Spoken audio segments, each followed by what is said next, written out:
What's going on, guys? My name is Joey and welcome back to another video here on my channel. Today I got a special treat for you guys. Today is update day. The Vallis Undermind has dropped today. We got all sorts of new content for me to cover for you guys to have lots of fun with. So today I'm going to be covering an arc gun for you guys as the first item of the update. I'm going to be covering everything in the following days. The reason I'm going to be covering an arc gun today is because I feel like this is the easiest one for me to figure out. Just like right off the bat, nothing really changed too much. We just got arcanes added. I'm really messing around a lot with Noko and with Oberon, so expect videos on them within the coming days. But for now, expect a few arc gun videos. Now, the first arc gun I actually have for you guys today is probably one you were expecting to see. Now, that is going to be the Larkspur Prime. Now, this weapon is a chaining beam weapon. You can add punch through to it, and it works really well. It's got a 50-meter beam range. It's got very solid base damage values at 4.4k. Very, very low critical damage and critical chance values, as this is the fully modded with Tenacious Bond value. You only get up to 4.1, but still, you can build into it and make it work. So what I have for you guys today is a one forma build. This is only going to cost you one forma, as you can see right up here in the top. And the only form I have on here is this dash polarity for Sabat rounds. So what we have here for the Larkspur is this is going to be a beam-based build. This is for the held fire, not the charged fire. So what we have here is that we're going to be running magnetic, chamber, and hypothermic shell. This is going to be our arc gun 6060s to give us blast plus a ton of status chances. This weapon has great innate status values. We're going to be running hollow bullets so we can bump up our critical damage values, as we're going to be using secondary enervate on this build to passively build up our crit damage, our critical chance by flat values, which is going to be very, very nice for a weapon that fires as quickly as this one does.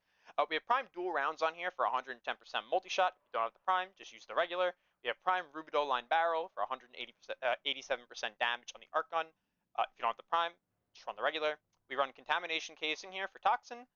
Also, alongside charged bullets, these are also double 60-60s for even more status chance. So pre-crux stacking, we're already at 170% status chance. And then we run Sabat rounds here. The main reason we're running Sabat here is for the punch through, but we'll take the extra 60% damage on top because we don't have any base damage arcanes. So why not? It's a little helpful for us. And we get flat 3 punch through. So this weapon is going to be able to punch through enemies and continuously chain to more enemies. So it's going to be a really, really great option if you guys like beam weapons, if you guys like chaining beam weapons like the Torrid, the Glaxian, things like that. This is going to be a really great option for you guys. So I have a little showcase that I'm going to put together here for you guys right now. And what it's going to be is I'm going to be starting here with just some 230 SP heavy gunners. And I'm going to show you guys how this really works with them. I'm going to show you how it works with no added buffs like Nourish or anything like that. And I'll show you guys how it is. So you can see here we're going to shoot through. You can see we already get our cruxes already stacked up. You can see we already wiped out pretty much the entire group of enemies. Now you can come back to the simulacrum thing here and you can spawn around again. You can just see this thing does so much damage. And the punch through is really, really important to have. As for wave clearing with this weapon, the punch through is going to make it chain even more, like I was saying before. So you can just kind of see the amount of damage that it puts out. It's very, very strong. The fact that we have arcanes now is fantastic. The only thing that's not great about these arc guns is the mod selection is quite limited.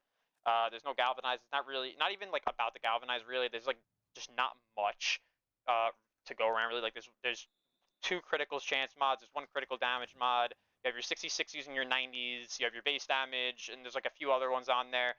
But aside from that, there's really not that many options. But even with the options that we're limited on, we're able to do tons of damage like this, and you're able to see. So if you guys are like in a mission now, and say you bring single target weaponry, you're actually able to bring something like this truly in your back pocket, and you can use this to clear out like large hordes of enemies, which is very, very solid. Now, I'll show you guys real fast how it looks with Nourish. Now, these guys are still going to get deleted here with Nourish. You can see we're just getting the added viral damage on top. They still get deleted really, really fast. I can show you again while I have everything stacked up here.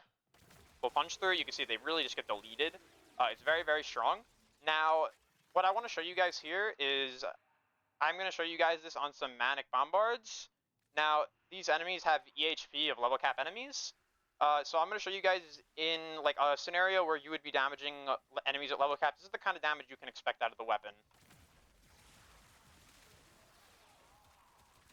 You can see it's a lot weaker, obviously, because the enemies are a lot stronger. They have tens of millions of HP, but you're actually able to rip through them really, really fast. They have around 20 million health. It's really, really easy to rip through them. You can see here we're going to be running Nourish. You can see we're just getting the added viral damage on top. They still get deleted really, really fast. Now, what I want to show you guys here is I'm going to show you guys this on some Manic Bombards. Now, these enemies have EHP of level cap enemies. So I'm going to show you guys in like a scenario where you would be damaging enemies at level cap. This is the kind of damage you can expect out of the weapon. You can see it's a lot weaker, obviously, because the enemies are a lot stronger. They have tens of millions of HP, but you're actually able to rip through them really, really fast. They have around 20 million health. It's really, really easy to rip through them. So you can kind of just see the power that these weapons have. You know, they're able to take out some really, really high tier enemies really easily. And keep in mind, I am using Nourish while I take these enemies out, but any scenario where you're going to be doing like an endurance run, you're going to be using like Nourish or Roar, like some sort of way to buff the weapon, whatever it is, like a Venom dose or something on the frame like that. But you could just see the amount of damage that this weapon does. In groups, it will rip people apart. Enemies that are alone, it's going to take you a bit longer, but it's a great weapon. So as far as arc guns go, I will be covering as many as I possibly can. But this is what we're going to be starting with. This one's real simple. A lot of people will be able to build this one early. Honestly, if you don't even have the prime mods, you may even be able to build this at 0 forma. I'm honestly not sure. But yeah, this is the build I have for you guys today. So let me know what you guys think down below. Leave a comment, leave a like, please subscribe, and thank you guys for watching. Have a wonderful rest of your night.